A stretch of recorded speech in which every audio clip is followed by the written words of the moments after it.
Welcome back to another episode of the Lead Gen Hustler Show. In this podcast, where we dive deep into the stories of those who have made a significant impact in the lead generation space. And today, we're thrilled to have Matt Lucero with us, a visionary in the B2B lead gen space. He's the founder of Anevo Marketing, and Matt's journey is inspirational. From a college student dropout to a leading lead gen agency in the space, it's nothing short of inspirational. So join us today as we explore Matt's path to success, his strategies for overcoming challenges, and his insights into how he runs a successful lead generation agency. Matt, what a pleasure to have you here. Yeah, Welcome to the show. appreciate you having me on. It's excited to be here. Yeah, no, it's great to have you on, and what a crazy story I'm excited to uncover for our listeners. So, to kick off, do you want to just give us a little bit of background into what you're working on and just a little bit about where you're based and what you're doing? Yeah. Yeah, my name is Matt. So yeah, I'm based here, Tampa, Florida. Currently working on lead generation agency Anevo. Yeah, lead gen. All we do is B2B cold email as of now. And yeah, we're just continuing to try and grow day by day. Awesome. Okay, cool. And then are you doing like a per show model, or what's like the model? Yeah, so the model, honestly, we're continuing to try new stuff out. We started off on a performance-based model, Hmm. and then we transitioned over to more like a retainer style model. And we're kind of playing around with a little bit of both now, but for primarily now we're more on the retainer side. Okay, cool. And then you're coming up to a year, like just into your second year, like almost 2 years into the agency at the moment. Yeah, that's correct. Awesome. Okay, so yeah, I want to take a step back. I'd love to be able to just get a little insight into the journey. So you went from dropping out of college, from what I understand, to be able to pursue your agency full time. And I understand that was yeah, crazy experience. So I'd love to just hear it. Like, how did you get started? Talk me through, like going back to how you got into this. Yeah, I mean, going all the way back, like in high school and whatever, I partially, I don't want to say I always knew I was going to do entrepreneurial stuff. I was kind of planning on just doing the normal 9 to 5 type route. And then yeah, a couple of friends kind of inspired me to, give a swing at doing entrepreneurial type stuff, more freelance business type stuff, I guess. And that led me down to drop shipping, trying a bunch of stuff, tried, a business thing with a family member.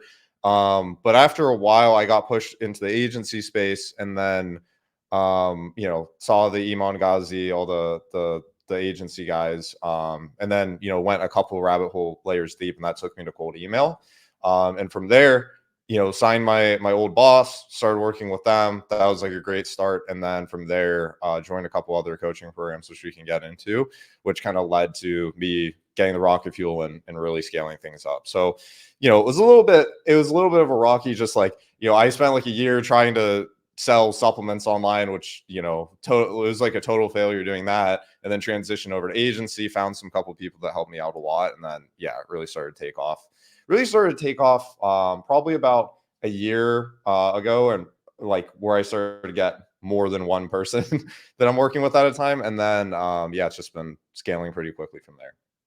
That's awesome. And then, so were you doing that in parallel to being in college, or like what happened in terms of the transition from college to going in full time? Like, yeah. Yeah, that was actually interesting. So with college specifically, I went to college for about 2 years, I believe, maybe even 2.5. I went to a college. This was like right during COVID. So it was it was interesting to say the least. But I went to college like on and off. And then while I was trying all these different like business paths, I was like, hey, let me try and take a gap semester. You take a gap semester, you're like, oh, this is not working. Then you go back, and then I took another one. So I took, I think, like one like half semester, then I like kind of went back into it. And then leading into summer of 2022, I took a gap semester, which was kind of code for just I'm not going back this time. So I like had to make it work. And that summer of like 2022 was where I signed my old boss. And then I also quit. I had like a different job I was working at the time, just like an internship level thing too, making 15 an hour. And I was just like, okay, I'm going to drop everything. That's what all the gurus say: drop everything, go all in. And it really, it's a blessing and a curse too. It's a blessing because you have all the time to work on it, but you have like, it really forces you to dial in. But that was probably the best Yeah. decision I made, is just, putting the chips on the table, saying, I'm going to try this, like everything I had, which was definitely scary. But looking back, I'm like so glad I did that. So you were literally like, okay, cool. I'm just gonna, you know what? I'm putting college. I'm diverting it, and then you just went all in, Yeah. and that's Yeah. It was like awesome. 12-hour days of just YouTube I would just reach out to anyone, like start a conversation with anyone, anywhere. Like, hey, I was working for someone for free for a long time. I was just like trying to get my hands dirty wherever I could, because I just Yeah, did not want to be there. that's awesome. That's really, really cool. And yeah, so what did the initial like service look like? And did you start with Anevo agent like with Anevo? Was it like something else, or was it just you doing it as freelancer? Like, did it actually go, okay, I'm gonna go all in, start an agency. This is the offering. Like, yeah, how did that Mhm. all look like? So yeah, it kind of I guess the slow progression was like, first, I was um like I worked under someone else. I was just pitching people like, hey, can I work for you for free? Work for you for free. Yeah, Found a guy who's like doing freelance agency type work, and was doing like Google ads, because that's where I learned a little bit of that stuff when I tried doing selling supplements. So I was like, hey, I can run your Google ads. And so I was running that for a little bit. And then that transitioned into whenever I was starting my own agency, and what I pitched to my former boss was, there's like a variety of things. It was like LinkedIn outreach, Google ads, funnel creation, like a bunch of different things. And then eventually cold email. And hmm so it started off primarily, honestly, as like Google ads, I would say like the core service, but it was also like direct outreach on top of that. And then I started sprinkling in cold email, and I saw the scalability and like the potential there, because yeah, it's so cheap. If I want my clients to double the amount of volume we're doing with Google ads, it's up to them. They have to spend the $1,000 extra budget. But if you want to double your output for cold outreach or cold email, a lot of these things are way more cost effective. And I need, like, whenever I sign them, I'm like, I need to get them results, because otherwise, like, I'm back at square one. So yeah, I was just thinking of anything and everything, and that kind of led me to cold email. Which, whenever I saw how cheap, scalable it was, like the results we were getting from that, it just kind of made sense to go and double down there. And it seemed more of like a unique service. I mean, I'm around a lot of cold email guys, so it's like, oh, yeah. it seems like a dime a dozen. But if I talk to most people, even like agency esque, some people are kind of aware of it, and they're aware of outreach, but it's not to the same scale as like a lot of the other agency services. It's definitely less competitive. Um, so yeah, that kind of led me to cold outreach. That's awesome. That's really, really cool. I think though also, like you say, it's also interesting to see that we're also in this environment and we feel like everyone's doing it, but actually to the average agency, they're not scaling up email to that degree or like something like I see Clay everywhere as an example. And I'm Yeah. thinking that everyone's doing Clay, but actually I've spoken to the team internally and like, everyone's like, wow, this is it's crazy. So, it's interesting. Um, so yeah, in terms of who you primarily work with, like who you work with, is it B2B tech companies? Yeah, it's really anything B2B. The only Yeah. criteria is there's like a few things, like the audience has to be big enough, but as a niche, it's really just B2B. We work with IT companies, consultants, investment banks, agencies, basically anything you can, like we work with a performance coach. We work with anything that you can sell to another business that is worth enough to make it make sense, and has an audience that we can, target. Because and honestly, some of the best clients are the ones that are in like the little bit of a weirder niche, and you're like, you can find some nice little nuggets. But yeah, it's just really anything B2B. Okay, awesome. And then in terms of the qualifying indicators, it's anything that's B2B and high ticket, or are you looking at like some key points to be able to identify that like this is a good fit? Like what do you look at like to understand whether a company's good to work with? Yeah, so company, like a couple different filters we look at. It's really just client, like how much a client's worth to them. Because obviously if they have, if they're selling, B2B broccoli, right? And broccoli costs 30 cents a piece, like you just can't make that work because the profitability is not there. So it's like the cost of the service, the size of the market. If there's only, 100 accounts they can target, it's probably not a fit. Um, and yeah, like if they have strong product market fit, a lot of that stuff is more subjective. But the main things is that their service is, expensive enough for it to make sense, and their audience is targetable enough for it to make sense. And the person or the sales team or whatever is willing to kind of take it on. So that's basically it. And then, yeah, that's super interesting. And in terms of like the evolution of like the offering, obviously it's evolved over time. So what does it look like today? Like what does the kind of typical engagement look like? You said you started off performance and then evolved from there. Yeah, so I mean, on it, like if I'm being totally candid, the Yeah. engagements totally vary from client to client. We run Hmm. consulting packages, we run performance deals, we run retainer deals. We do, everything. We'll do one-off stuff. But for the most part, I would say like the most typical one is just like a flat retainer engagement. We'll send anywhere between 500 1,000 emails a day. And yeah, we do end-to-end lead generation. So we set up the email infrastructure, we scrape the leads, we write the copy, we launch the campaign, we have an appointment setter, US based appointment setter, who goes in there, follows up with all the leads, and then sets the calls for you. If they no show, the appointment setter rebooks them. Yeah, and then we do KPI updates and optimize. But yeah, it's basically end to end lead generation. For the most part, they're retainers, but we occasionally take on performance deals. And we did it in the past and we're starting to entertain it again. It's just about structuring it the right way and making sure you attract the right clients for it to kind of make sense. Yeah, that's awesome. And out of curiosity, like if you don't have to share this, but like where are you at today in terms of clients and kind of like revenue? Like yeah, or like how many clients? You don't have to share revenue. Yeah. No, Um, I'm fine with that. Yeah. So yeah, it'd be awesome to hear where you're at. clients wise, we're hovering plus or minus about 20 clients as of now. Awesome. Revenue wise, we bounce between for the last few months, we're bouncing between 30 and 40 a month. Yeah, But yeah, we're the exact engagements kind of vary from client to client. Some clients are more small scale outreach, and other clients yeah. we're booking like 20 to 30 calls a month for. That's awesome. Yeah, yeah. I've seen that you are doing that. Like I saw on Andre's thing, like you've done like over 48K in deals. Like that's pretty like Yeah. insane. So like yeah, that's cool. Actually speaking about Andre, shout out. So you joined Client Ascension. Just talk me through like what happened there. Was that like a year and a half ago, or when you were looking to double down? Because it's obviously interesting for agency owners to find out just about these different things as well and how it can help them. Yeah, big shout out to Client Essential, by the way, because that really was like, and I guess I left that out as like the journey pieces. Yeah, Yeah, roughly about after launching the agency, getting my first client, like I knew, and kind of what got me there was investing in education. I bought a couple courses, programs, learned from people, and I ultimately knew that like I needed to join something. So I searched through a ton of programs, found Client Ascension, joined their program. And over like that was probably one of the biggest needle driving things to take me from like the one client range to the 10, 15, 20 client range and beyond. Because their community is phenomenal, and now I'm a coach in there, so I love to just like give back and talk to the people back there. Yeah, Client Ascension, it's a great program geared towards agency owners, kind of anywhere between like the one and I don't know, even up to people that have more clients. I would say like the main starting point is for people who have like 1 to 3 clients.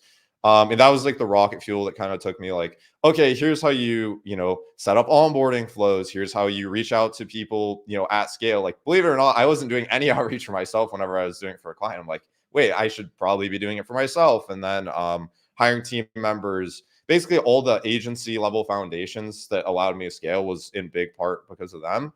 And then yeah, that was like the rocket fuel. Met a ton of people there. Have worked with a ton of different people in there. Have worked with the Client Ascension team. Did some cold email stuff for the Client Ascension team at one point. So yeah, it was that community is phenomenal, and yeah, recommend that to like pretty much anyone in the agency space to at least check out. But yeah, no, that's awesome. So that's like the secret sauce in your journey to be able to have assisted you as well. That yeah. obviously it's all on you from the work that you put in each week. Yeah, and in terms of like, so going back to the offering, like you said, you're doing a number of different ways to be able to engage. Obviously, for someone that wants to get started, it can be super hard when there's just so many moving parts. What like way would you like recommend to be able to start? Would you just do one aspect, like this is a productized service? Like yeah, because like you said, it can be quite custom in the way that you can work. So yeah, Mhm. have you seen that focusing on just one area, and did you start off with just one aspect of the offering before expanding, or Yeah, I would say like what I started off with was I just the whole kitchen sink. So like the way I signed my first client as I just went to my old boss. I work with them. It wasn't the job I was working with at the time, but I had like connection to them. I was just like in personal network. I was just like, hey, are you guys running ads? Right. Because I was initially yeah, pitching ads. And then they're like, no. And I'm like, awesome. Well, hey, do you want to get on a call? We can talk about marketing services. And I just threw the whole kitchen sink, right? I was just like, I can do this for you. I can do this for you. I can do this for you. In the beginning, I would say that the biggest misconception, I would say I got lucky that I had someone in network. I know a lot of people don't necessarily would ever have someone that is a perfect fit. And I'm sure if the person network that I had was a dentist or a chiropractor and they didn't need cold outreach, maybe I wouldn't be here on this call. I'd be running a Facebook ads agency. Who knows? But the main thing I would say is like, whenever you're starting out, take what you can get and just like do everything you possibly can do to accommodate the client. Like if it means working for free, work for free. If it means work on performance, which I 100% recommend, work on performance, because a lot of people, I think the thing is that there's people out here and they say stuff like, your time is worth a ton in the beginning, like, never work for free, never work on performance. But I think it's totally the opposite way, or the total wrong way to look at it. Like when you're in the beginning, do anything you can to get someone to say yes and over deliver to the maximum amount. They might not be your best client, but that's okay. And then once you start building that snowball of reputation, like getting the first person is the hardest, because the single biggest question every single person will ask you is, who have you done this for before? Yeah. And right. So like you're always fighting an uphill battle until now. At this point, it's a lot easier. I'm just like, here's the 8 different case studies you can watch. Here's the 10 people who got on the phone with me and said how phenomenal service is. But in the beginning, you just have to do whatever you can. And I would say like, it's not going to be obvious necessarily. It's like, oh, run a productize this or that. You just have to be kind of scrappy and fluid. Like that's, if someone's like, hey, can you do it like this? Sounds great. Awesome. We'll do it like that. Just like accommodate what they can, unless it's ridiculous, of course. But I would just ask the market, see what they want, and then just try and do that to the best of your ability. If they want performance, give them performance. Like, there's no reason why not to. So basically, you just recommend people, just like don't spend a lot of time just thinking about it. Just get into it. Start speaking to people, see what they want, and then following that, you can then just start to understand how to solve their challenge through a number of different ways, whatever that format is, like leveraging what you're doing, and then you can double down as you get rapport and like a reputation. Yeah, I would say that the thing that probably trips a lot of people up is either A, that they think that there's a blueprint model you can follow, which is kind of, you can follow the blueprint of reach out to a ton of people, get on the phone with them, pitch them a service that costs a certain amount, and make it performance based at the beginning, and then you can change it in the future. So that there's a pretty good playbook there. But when it comes to like prospect to prospect, when you get on the phone with someone, it's like a unique person every single time. And so if you try and ram the square peg into a round hole and you realize that's not what they want, you're just shooting yourself in the foot. So again, I just recommend like get on the phone with people, give them an idea of what the service is. If they want something slightly different, give it to them. And I would just chalk off your first 1-5 clients and just say like, I'm doing this to gain experience. I think the missing piece is kind of like entitlement, where people think, oh, I'm just going to jump in and like they're going to pay me and it's going to be great. It's like in the beginning, and people have this conception with like most normal jobs and with college, it's like you go to college and you work for 4 years and you're paying, and you get, at the end of the thing, you get your degree and whatever. I'm sure there's value there for some people. But if you just look at the same where it's like, I'm going to work for a year, I'm going to undercharge my services, even though in the beginning you're probably not that good. And then once you get the snowball, then you can start charging things effectively at that rate. Like, the thing I kept looking back on is like, everyone talks about, oh, make 10K a month. Like if you work for most people, you go to college for 4 years, then after that, you're working internship level stuff for another 2, 3, 4 years. Like to get to 10K a month in a normal 9-to-5 environment, that's like a decade long road versus in like the agency stuff. I see people have done it in like 6 months, right? So if you just chalk it off and you're like, okay, I'm just going to do what it needs to take. And if I hit 10K a month in my first year, phenomenal. That would be insane. Like that's way better than the other option. But in reality, just chalk it off and just understand it's going to be a learning year. We're just going to take free work, learn things out, and just do whatever I can to sharpen my skill set. And I promise you, if you just do those steps and you do it for a year, 2 years, like it's pretty low probability at the end of that you're not super valuable and you can charge the rates that you probably want to be charging. That's awesome. No, that's crazy. Yeah, really makes sense. Like look at it as a learning experience, and then you can then start to be able to understand what actually makes sense. In terms of like where you're at today, obviously you've got through that first stage now, and you're later down the line. Did you start off with doing the work yourself, or were you doing everything, or were there things you started to be able to take off yourself? And what did that process look like? And now how does it look today in terms of the operational aspect to deliver on the offering? Yeah, I would say that in the beginning, I was doing absolutely everything. And I Yeah. think I would also recommend that anyone who's watching this just starting out, do absolutely everything. Like you don't want to build your agency in a way that you're just have these constant blind spots where it's like, I'm not the sales guy and you never take a sales call. And then, you hire a sales guy and you realize you can't train him or manage him, or you don't know how to walk the walk or talk the talk. So in the beginning, I did everything. I recommend that most people do everything. I think a big mistake a lot of people I see make is they try and outsource things way too early. I think there's also a frame shift here where everyone wants to be an agency owner because it's like prestige or whatever. Like you're just a freelancer for most people. You're Yeah. just a freelancer until you have a team under you. And I would say even now, for the most part, I'm a freelancer with a little bit of leverage. I have, 2 people on the team now, and you're able to get a lot of damage done just by your like sharpening your skills, getting really good at your craft, like honing and refining that. You learn how to do things quicker when it's all done yourself, and then you can train people. So in the beginning, I did everything myself. I still do a lot of processes myself that people would consider as like below them. Like I do my sales calls. I do like most of the operational fulfillment. I take all the calls to clients. I respond to all the Slack messages to clients. I still scrape most of the leads. I oversee basically everything and get my hands dirty wherever I can, because I think that helps sharpen your skills and keep everything refined. And as I'm growing and scaling now, I'm starting to build out the team. And I feel like now I have the skill sets where I'm like, okay, this is the way you should do it. This is how you can actually do it 3 times faster than when I initially thought how you could do it. And then from there, I can start to build things out. But yeah, I would say, definitely doing everything myself in the beginning and still do a lot of stuff now. Yeah, and then what kind of things have you, as of now, like started to identify to be able to like take off of you? Is it like the tech setup, or what kind of things are you starting to step away from so you can focus on, taking things forwards? Yeah, I would say, I mean, the tech setup now is definitely one of the things that's outsourced because a lot of that is just raw button pushing. But tech setup, the first thing I kind of started to outsource was, yeah, like the tech setup and inbox management, because that's just a very reoccurring like appointment setting. You have to sit there, be managing that the whole day, and it kind of messes up the flow of the rest of the day. And now I'm starting to, yeah, like tech setups getting outsourced, and then a lot of like the little admin stuff. But for now, I'm still managing all the customer relations, still managing all the sales process.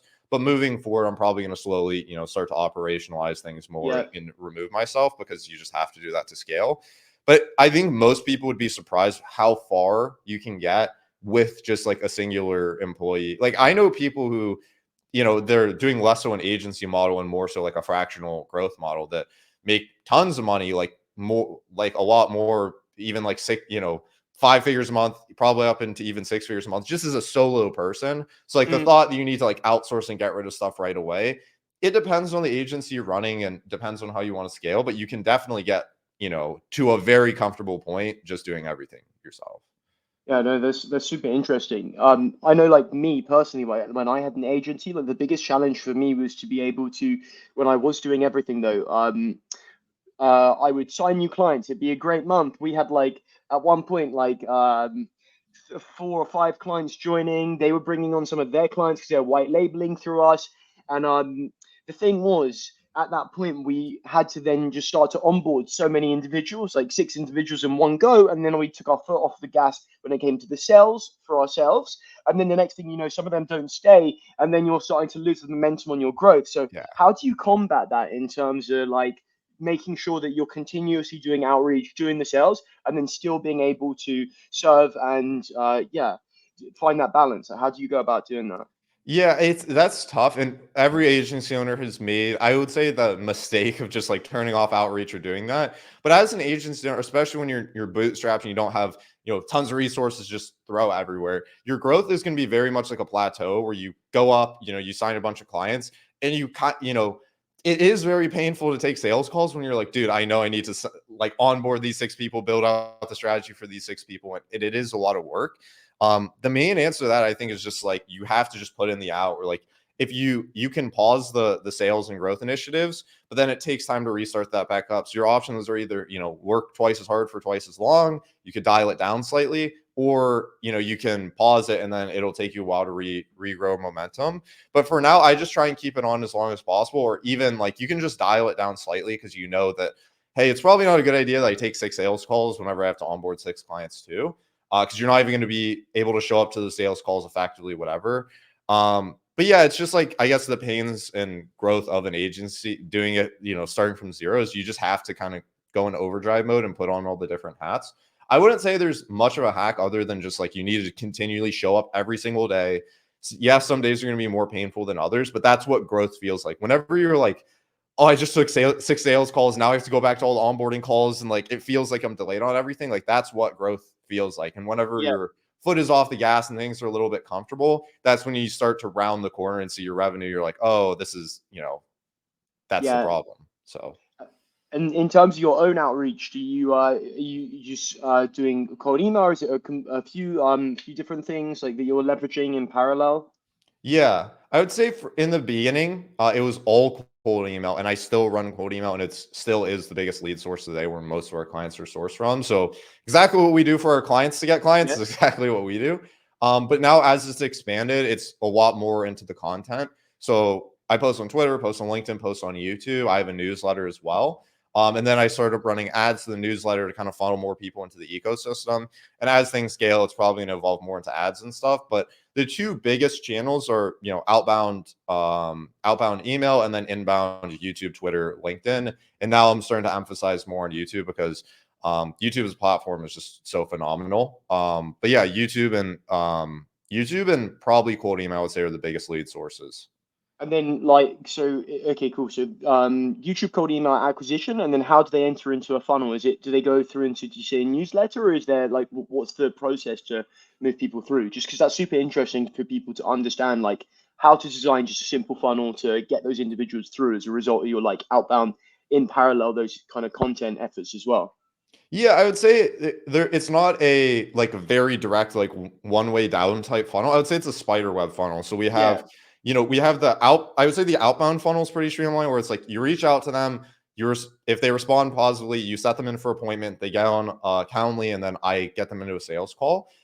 And then I nurture them with the content and the other stuff. But it's a spider web in the sense that you can kind of enter at any point and then get nurtured by another point, and then you kind of get mixed in all between. So like YouTube acts as top of funnel and it acts as middle of funnel nurturing, yeah, because it brings people to our landing page. And then also if I reach out to someone via cold email, then I push them to the YouTube. And if they come in through LinkedIn, through the newsletter, on the newsletter, I'm pushing the YouTube, and on the YouTube, I'm pushing the newsletter. So it's like you can enter in at one point and then hit yeah, another point in the funnel and just kind of go around.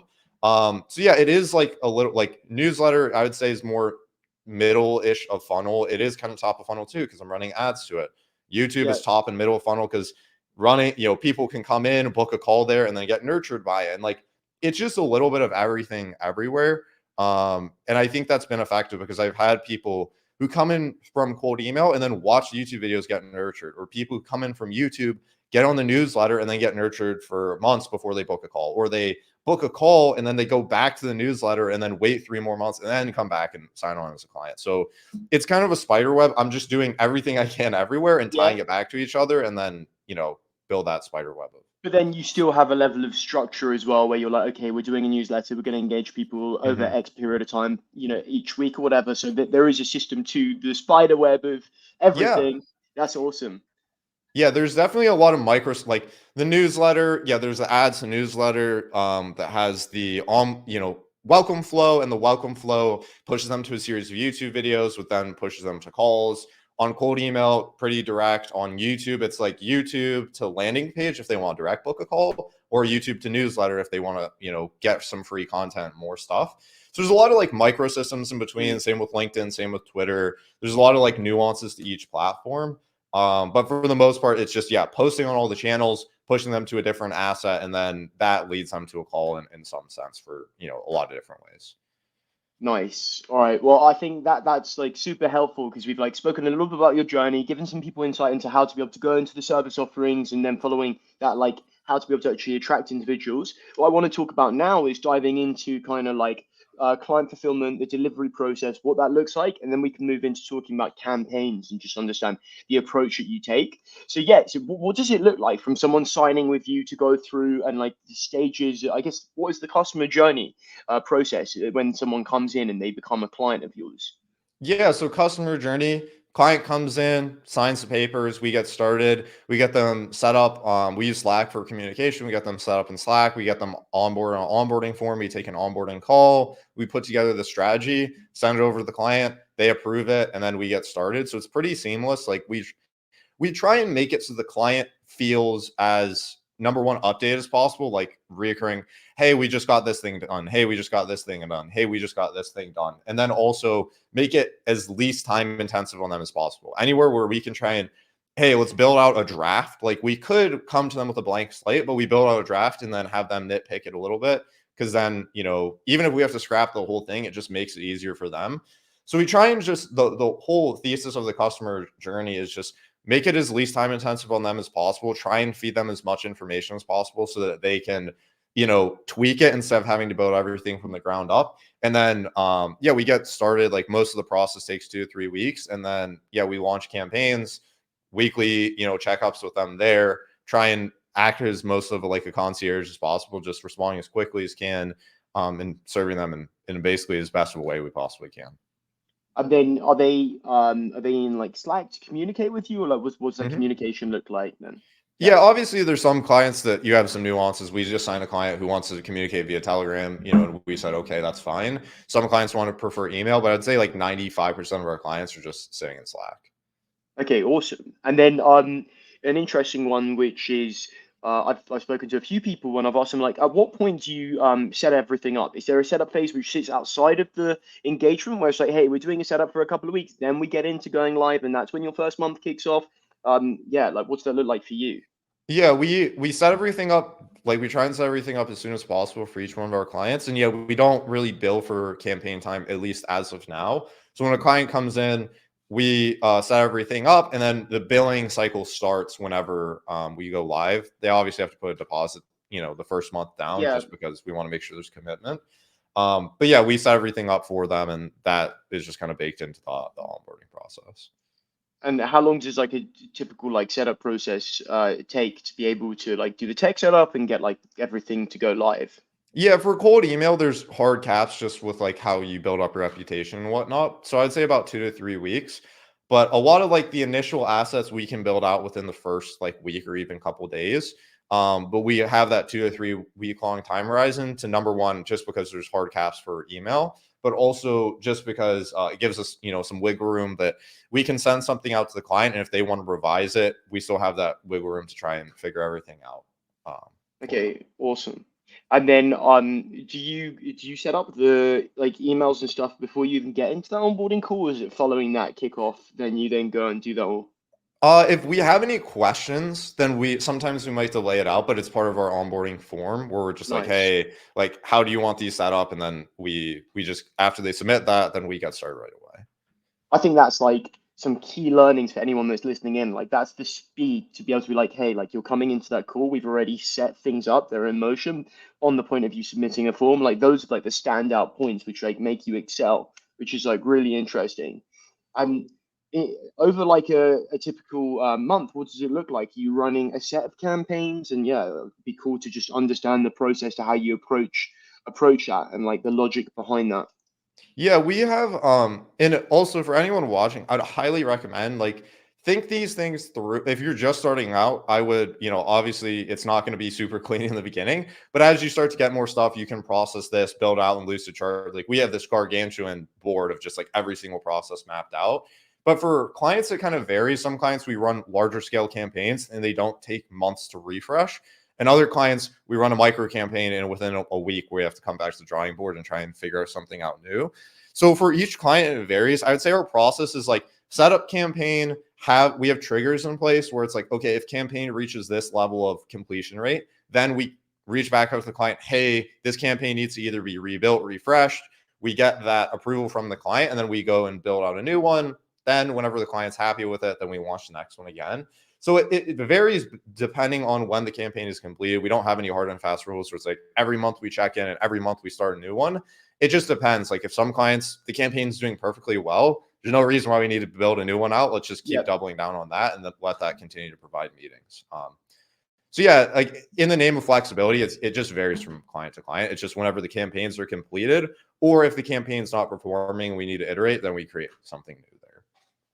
And then in terms of like scaling that up, like what would that look like? Would that be just adding more emails or like just putting everything into just that one campaign? Like yeah, how's that Yeah, it look? ultimately varies from client to client. So some clients you can do simple optimizations and get them to their targets. Other clients, you might need to set up more email inboxes and whatnot. It just varies depending on the client needs. Like we have some clients who they've told us like, hey, if you can get us 4 meetings a month, that's killer, right? And so we hit those targets, they're happy, we're happy, and we just leave it as is. And then we have other clients where it's like we start off, we get them 5, 10 meetings a month, and they're like, okay, how can we ramp this up? We double up on inboxes, we work out the new price structure, and then we go from there. So again, it just varies from client to client. The clients that want more meetings, we help them get there. And for other clients, if they're happy with what they're getting, then we just continue to provide that for them. Okay, and then do you have like a starting point in terms of, okay, this is our baseline that we start to be able to understand to test in terms of like volume and reach, or is it just completely varied based off of the TAM? Or yeah, how do you kind of understand the volume to produce? Yeah, it varies based on TAM. I would say though, like the kind of entry point for me specific to email, it varies from person to person, and channel to channel. You know, I'm sure with Facebook ads, you want to be. Someone says, "Hey, I want to come and spend $5 a day on ads." It's like there's no point in even engaging. Same with email. It's like if you want to send 50 emails a day, it's like you're better off doing something else. But our starting point, I would say, is probably around the 500 email a day mark. We have some people that are probably half that, which is from previously how we started. Um, and email, the more volume, just the better results you're going to get. So we start around there, but we do have some clients on some lower tier engagements and some clients on significantly higher tier. So yeah, I would say like in the like a baseline with cold email, I would say minimum, I would say like 200 sends per day, 250 a day is like the entry point. But a lot of our clients we push to get them to that 500, even a lot of people to the 1,000 email day mark to kind of start things off. And then yeah, okay, cool. And like, is it also a little bit based off the client's preference to be able to start off with then as well, which dictates the Mm-hmm. volume? Not okay, cool. So, and is that then based off of like speed in terms of how comfortable they are to be able to ramp up over a period of time? Like, yeah, like what are the It variables when deciding volume? Yeah, it's pricing mainly. It's like, okay, well, how much Okay. bandwidth or resources? So if they're willing to invest more resources, then we start off high. If they're not willing to invest as much, then we start off low because it's just more effort required. That's one piece. The other piece is TAM. So like some clients we're kind of capped out with how much volume we can do because we're just going to hit the same people over and over again, and it's going to severely diminish it. And then other clients, yeah, it's how many meetings do they want. So if they are at 5 meetings a month and they're happy with that, then awesome. Then we're not going to change anything. Like we have clients that we got them 4 or 5 meetings a month and they're overwhelmed, right? Like because they don't have Mm. a dedicated sales rep or whatever it might be. So it varies based on TAM, client, and then their ability to spend are the main key factors in determining volume. Okay, cool. Yeah, and then do you have like some benchmarks that you leverage to be able to understand like what typically a conversion through outreach and a set of sends and contacts would result in being able to produce an end output of say like number of calls, and then you can work back from that to try and understand what would be recommended for them. Yeah, we have some internal benchmarks, and we tell our clients or the our prospects the benchmarks that we target. The tricky part though is that it can vary so much depending on market to industry. Like we have some clients that if they sell something, it's really commoditized into a really like sophisticated market, and they're not standing out. And we tell our clients that like, hey, there's other ways we can do to improve it. You can see, things as high as like in a meeting booked every 5,000 emails, which is not good at all, right? And Mhm. conversely, on the other end of the spectrum, you have clients where they sell something that's a no-brainer, people haven't seen before, and we'll send 200 emails or 100 emails to 50 people, and you'll get someone who's interested. And it's like the spectrum is so wide. So we have some internal benchmarks where like, okay, is this someone who's definitely underperforming or overperforming? But for the most part, it's just client by client, and it's taking what you have and seeing how we can, improve those benchmarks on an individual client level. Okay, awesome. So yeah, so it works much better. It's harder to be able to do if there are no, if they've not done a level of outreach or an understanding of what their offer would look like within a particular audience, because then you have no prior data to stand by outside of your own. So like that's Mhm. a big portion of it as well. Yeah, that's interesting. So, I'd love to just understand, like, if we would take like an intake form, like, well, what would that look like? I know we're getting into the nitty gritty of Mhm. it, but it's really interesting to hear, like, yeah, how are you approaching? Are you going to test several angles? What do you do when it comes to targeting? And yeah, how do you take that and translate that into the campaign? Yeah, so when it comes to clients filling out intake form, they just provide us basic level stuff about their service, their offer, who they're targeting, who they want to be targeting, their current clients' existing stuff. And the way that I transform that into campaign, it varies from client to client. Some clients, I would say that the big differentiator is have they done it themselves in the past and have they done cold outreach. A lot of clients, you'll realize they have their idea of what they think works, but that is flies in the face of what we see actually does work. And so what we do is give the clients a lot of suggestions. So the main differentiating factor is if they've done cold outreach or any sort of cold prospecting, because 99% of our clients, or I should say, 80%, 90%, whatever, they don't do any sort of cold marketing. Like all their business is sourced entirely through referrals and whatever. And whenever you have a referral based business, you can sell like a mediocre product or even a poor product. And since people like you, it'll work out. But whenever you're selling cold, like there's certain parameters that make things work better or worse. And so if they haven't sold cold before, we end up informing a lot of our clients like, hey, here's what we think would work best and not work best. Obviously, if the client needs to target people that fit certain criteria, like they need to be able to spend a certain amount or whatever, we obviously accommodate that.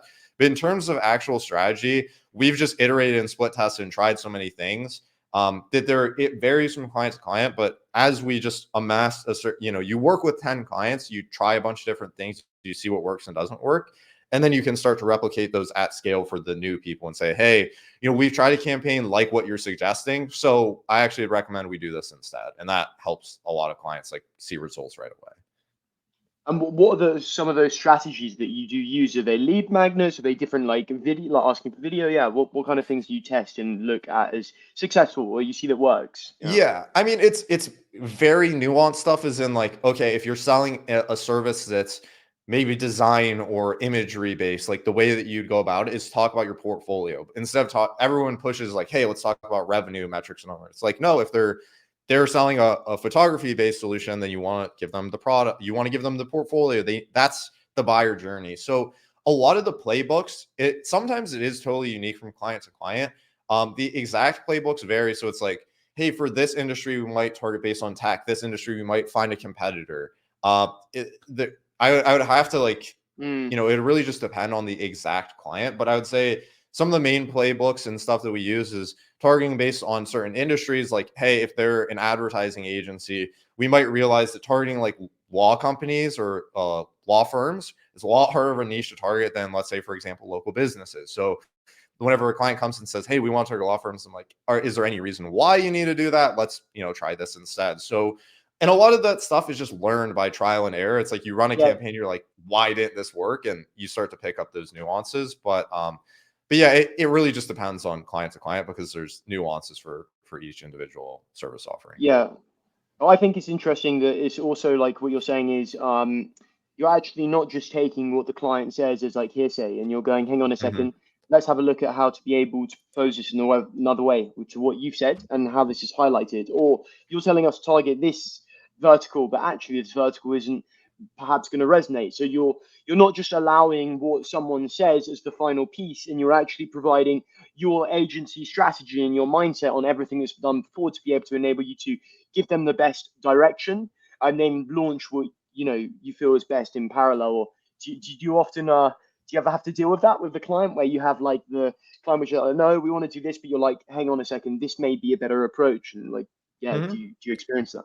I mean, for the most part, like the frame there with clients is that like they're paying you for your expertise. So like Yeah, very rarely it's like they'll come and they're like, no, we have to like this. It's like, well, you paid me to do this. They clear if they knew how to do it themselves and they'd be doing it. And the reason why it's not working and why they're hiring an expert is so that they can get their opinion. So very rarely do clients give like much of pushback because they're paying me for their for my opinion. Like that's the yeah, whole point. But yeah, what I do sometimes with clients, like, hey, let's split test it. Like, you want to target this? I think this might work best. Let's do both. And if mine performs better, then awesome, we'll double down on that. And if your performs better, I'm more than happy to be wrong as long as it means you're getting better results. So we'll run split tests like that. But for the most part, clients, The reason why they're hiring an agency is because they don't want to have to think about it. Because if they have to think about it and manage it, then they just be doing it themselves, and that's why we're in the place we are. So. And would you, when you are going to launch campaigns, also recommend that the clients will have optimized profiles on things like LinkedIn as well to be able to aid that? Like, are there any factors which are like these are must-haves to be able to ensure that the campaign is got its best chance of being successful? Yeah, obviously, if they have that stuff, it's great. We've even seen like a lot of the biggest differentiators aren't that. It's just like, is what you're selling relevant to the market that you have? Like, and if Yeah. going downstream effects, I'd say those are more micro optimizations. Like your client having a optimized LinkedIn profile isn't going to 3x the results you're getting from email. It might give you a 10% boost or something because whenever they look you up, they see you're a credible person.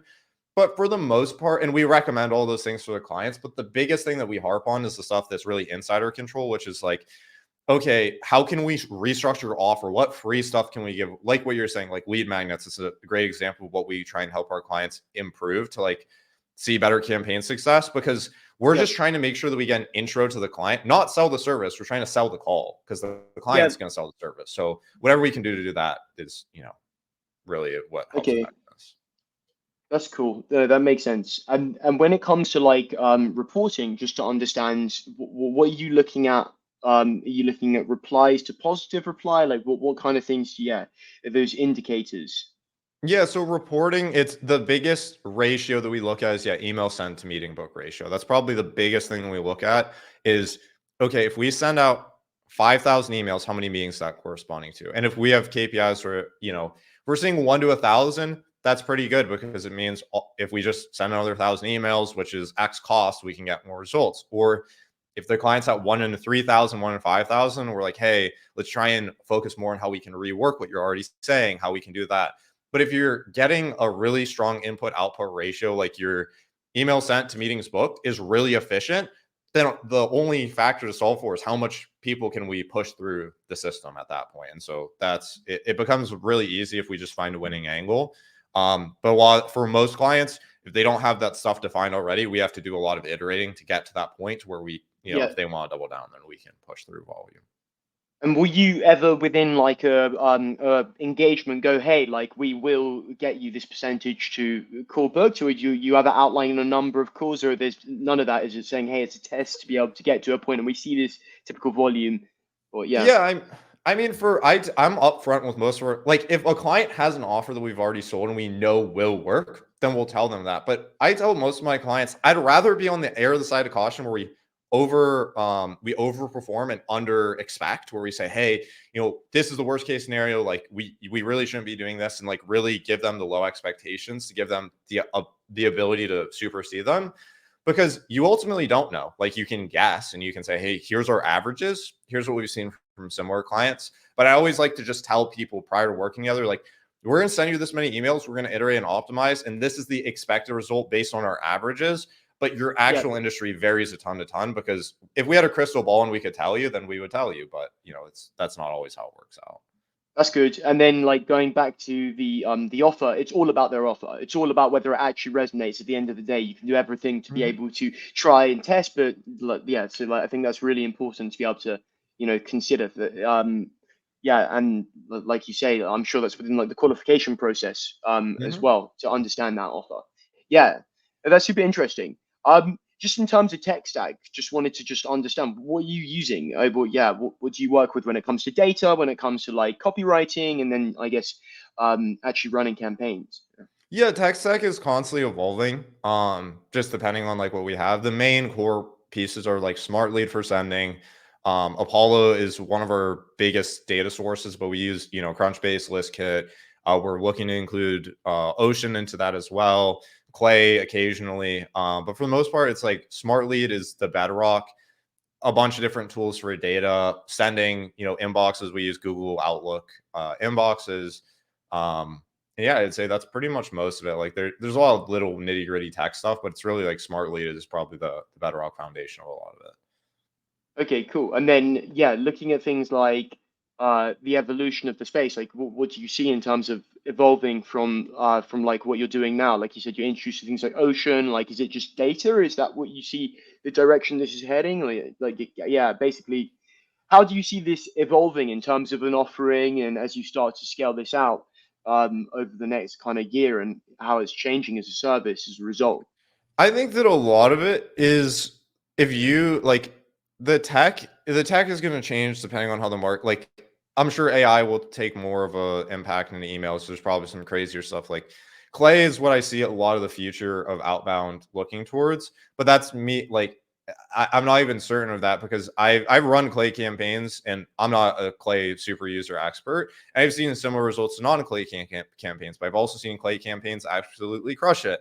And maybe at the end of the day, in 5 years, everyone realizes that every single email is automated and it doesn't matter what level of personalization. Like, there's so many nuances and whatevers that you don't really know. I would say it's just narrowing down the foundational level stuff more, which is getting super targeted data, writing super relevant copy, having a relevant product or service. And then if you can do any AI customization, make it feel human, which is where Clay and a lot of those tools like really shine.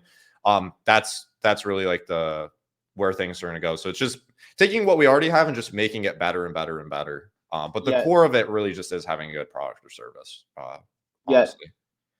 yeah. That makes sense. That makes sense. And then, like, if we take a step away and just talk about like your plans in the future, like where are you heading towards? Like, what's your idea to be able to build on the offering? Is it just to be able to deliver a much better service? Yeah. What's the focus over the next like 10 to 12 months, or Yeah, even I would 6 months? say I would say for looking forward in the service is just doing everything we're currently doing better and at scale. Like that's it. I don't want to complicate it. I don't want to do anything crazy. I just want to make sure that we're doing what we're fulfilling our promises. People are always going to need leads. Cold email as a channel, I think for the next, like, it's worked for the last 20, 30 years. I think it's going to Yeah. continue to work pretty well. So it's just doing what we're doing, fulfilling our promises, and getting phenomenal results for our clients. That's awesome. Do you have like goals on how many clients you want to get to, or is it just purely, yeah, doing the best job possible, like you said, making it as best as it can be in terms of the operation? Yeah, I would say the goals I have for like short and medium, I have revenue goals. I have client specific. Like, if we have 50 clients that are running higher packages or 1,000 clients that are running really small packages, I think it'll work itself out. We'll figure it out. It's just like continue to grow day by day. As long as we're doing that, we're getting great results for our clients. I'm going to be happy with that. So. Nice, awesome, really, really interesting.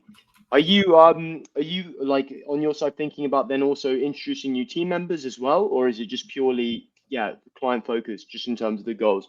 Yeah, I would say the goal for this year, I think a lot of it was around brand. Yeah, just like build a bigger brand, have more people consume content, watch my stuff, spread the message about cold email, show them how they can do that effectively themselves, and build out the team.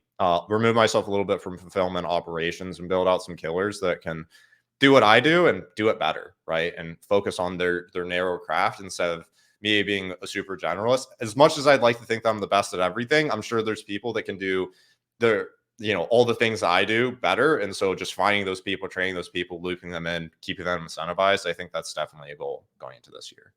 Nice, that's awesome. And just like a couple more questions because I know we're already Yeah. into the hour. I can see that Yeah. this has been amazing. We've covered a lot of grilling you, Matt. But like, I appreciate everything you've shared. Such good advice, so thank you.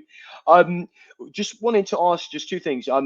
The thing is just around challenges, just understanding. Are there any things which you would like so you've noticed any learnings or any like mistakes that you've seen that have come out from perhaps even running campaigns, which you could just advise people to be able to avoid so they can, or by people, other agencies or people getting to the space, or it could be on the services. So yeah, what challenges have you experienced when it came to building out your agency over the past year and a half? Is there anything which you could say you should probably watch out for this, or this is how I dealt with something to enable people to understand how they can learn from it from your experience? I would say general rules, things I could go back and tell other people is number one, start off in the beginning. Don't think of yourself as too much. Sell something based on performance.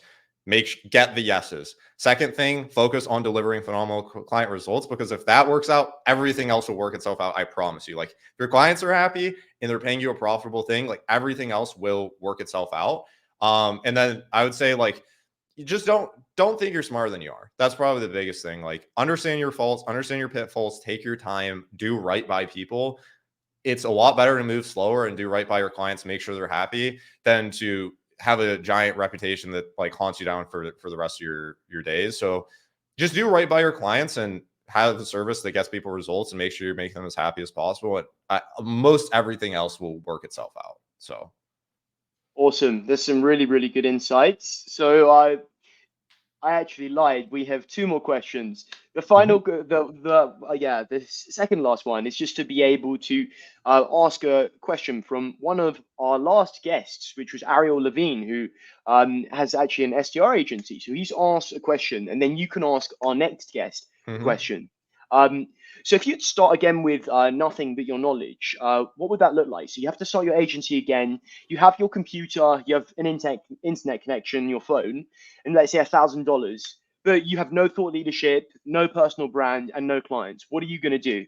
yeah, I would immediately set up as many cold email inboxes as I would be allowed to set up with my budget. I would then go and scrape a bunch of leads, ram a bunch of emails with a performative based offer. And then, that I think pretty like within the knowledge I have, and I think, even people just starting out, you can sign people within your first month or weeks or even days if you just do that right. So I would do that, like set up a bunch of email infrastructure so you can get in front of a bunch of people, send out a ton of emails, offer a guaranteed performance-based offer, and then, bring those promises to the call. People always need leads. People always need your solution. So if you just bring that and you give a promise around that, like people are going to buy. So. And would you niche down or would you go wide? I would go wide. I would see what is there's a million different verticals that you could target with cold email, but I think I would go pretty wide and just see the types of people that I would say yes to the service. So Okay, awesome. Well, Matt, thanks for staying on a little bit longer. It's been a pleasure to have you. And yeah, as we wrap up, where can our listeners find you online and learn more about Anevo Marketing? yeah, you can check out my YouTube, Matt Lucero. If you type Matt Lucero cold email, I'm sure you'll find something there. If you're a B2B company, you want to work with me, you can check out anevomarketing.com, Anevo marketing. I have a newsletter, more leads, more money, but just check out the YouTube. As I said earlier, that's my funnel. So you'll find everything else from there. So Nice. yeah, check it out there. Awesome. Thank you so much for coming on the show. It's been an absolute pleasure. Thanks, Matt. Yeah, appreciate you having me Cheers. on.